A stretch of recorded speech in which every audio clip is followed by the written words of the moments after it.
Update 2.0 was released about 2 weeks before filming this video. Tons of new additions. I think the main one is step sequencer, chromatic mode got pretty awesome. It just became a much more fluid instrument in terms of the pattern sequencer workflow. Sampling is also a lot more interesting with things like legato mode. All in all, a huge update. I would say their biggest update yet, and they just keep coming. So thanks, Roland, for that. And they're really listening to the community. So gotta give them props. I personally think that the MK2 might be the sampler of choice of 2022. Like, they're giving us a lot for the price. My thoughts and predictions are that if they keep updating DJ mode, this is going to become more and more of a serious tool for like live performing DJs, I think. And by the looks of it, they're just going to keep hitting us with awesome updates like this, so really appreciate that. But today's video goes into MIDI mapping with the SP-404 MK2, which is part of the latest update as well. It's a dream. There are no bugs that I've discovered. It works perfectly well, and I'm going to show you how I'm using it in this particular setup right now. I have a Digitact over here to the side. This is where my audio source is coming from into the SP-404, but obviously it could be coming from anything. Check out the chapters linked in the description of this video if you'd like to jump to something specific. And thank you to today's sponsor, DistroKid. If you're looking to officially and independently release music to all major streaming platforms for a very affordable price,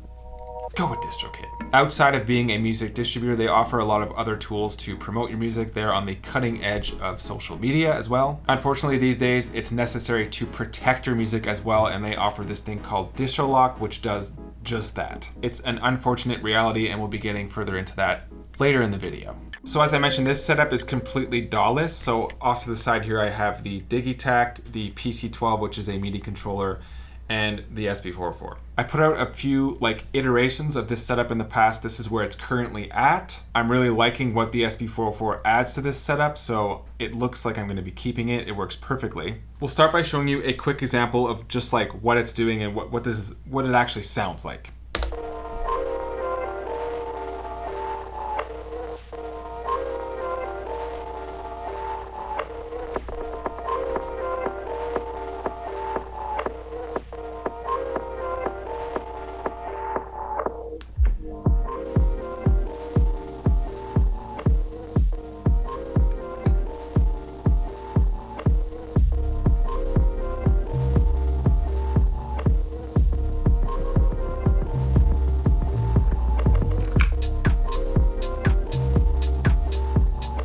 When you're working with several instruments, there's just like a lot going on, so it's good to have all of your controls in one spot. This is the current iteration. Like, I might actually be adding another instrument to this, in which case I'll be routing that also through this MIDI controller. You can control MIDI with anything. Like, if I wanted to, I could control it through the Digitact. Basically anything that has MIDI control, you could control the SP-404 MK2 with it. So essentially all you have to do is choose where you want to route your effects to. So in this case, all of these 4 rows here, these are all SP-404 effects. These top rows up here are actually controlling the Digitact, so we're not going to touch those. So essentially if you route your MIDI controller to channel 1, so these 3 knobs, these are channel 1. This is CC 16, 17, and 18. So these are controlling all of the effects on page 1. A lot of the effects on the MK2 actually have 2 pages. So in this case, we're on bus 1, and we're currently using, where is it? Isolator. And from there, I'm able to, control from here. It kind of jumps back, which is annoying, but anyways, you see that.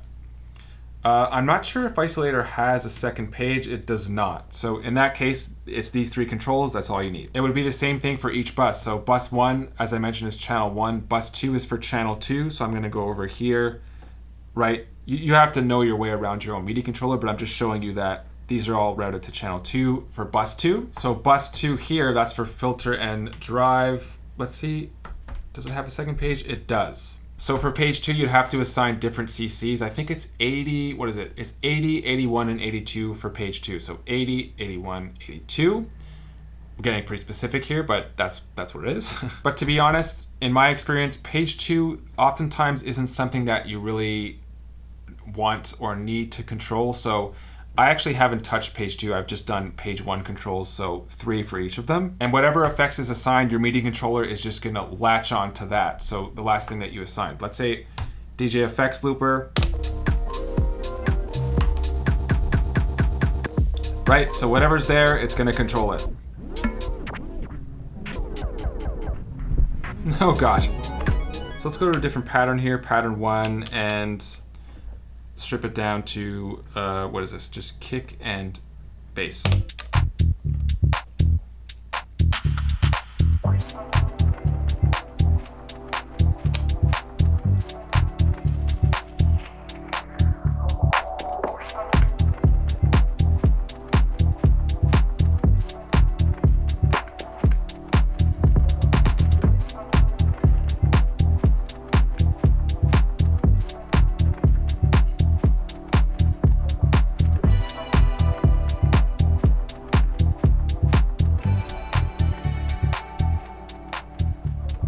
So of course, everything from the SP-404 is affecting the master, so you can't like go in and individually sculpt separate tracks with effects. I'm pretty sure you're not able to do that. On top of that, there are 4 buses on the MK2, right? So shift effect settings, there's bus 3 and bus 4 right here. I have 2 other effects assigned here.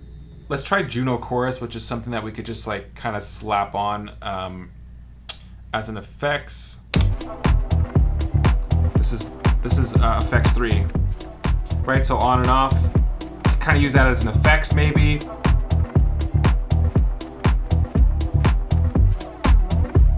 Oh boy. So if you've got a MIDI controller like the PC-12 or any other, this is tempting. And of course, you don't even need the DigiTact for this. You could do this internally with the MK2. So for example, I'm gonna exit this, DJ mode. Let's upload a track. Sorry, too loud.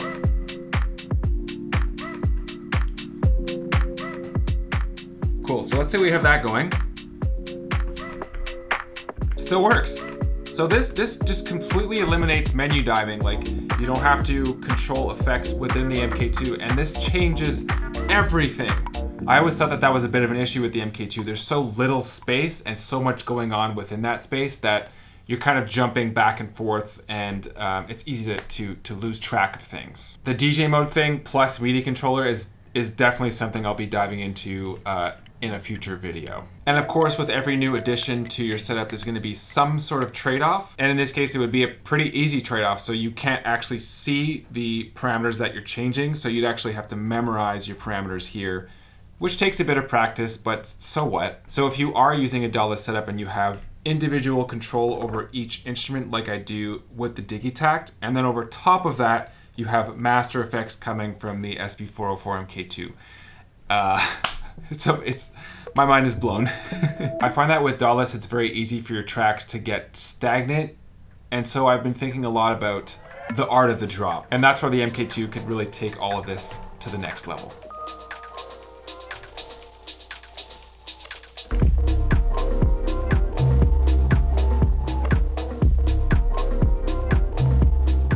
Did you know that someone could steal your music and upload it under their name without you knowing? I actually know a producer that this happened to. There are terrible butt bags on the internet, and I'm gonna walk you through a way to protect your music using DistroLock, because you put in the hours. It's a now necessary feature that DistroKid offers, and by the way, they are a music distribution platform in case you didn't know. And so in a way, they're sort of going above and beyond here. So anyone who's using the platform can upload their music for free, and it comes with this like acoustic fingerprint. So it's sort of like a thumbprint or a social security number so that DistroKid knows where your music is being uploaded. Similarly to Google, they act as like private investigators. So let's say someone does steal your music and upload it, you get a notification for that, and you decide what you want to do about it. This is one of many reasons to join DistroKid to distribute your music. And of course, as one of their most active creators, they actually gave me this link here, which is a discount for you guys in case you're not a member already.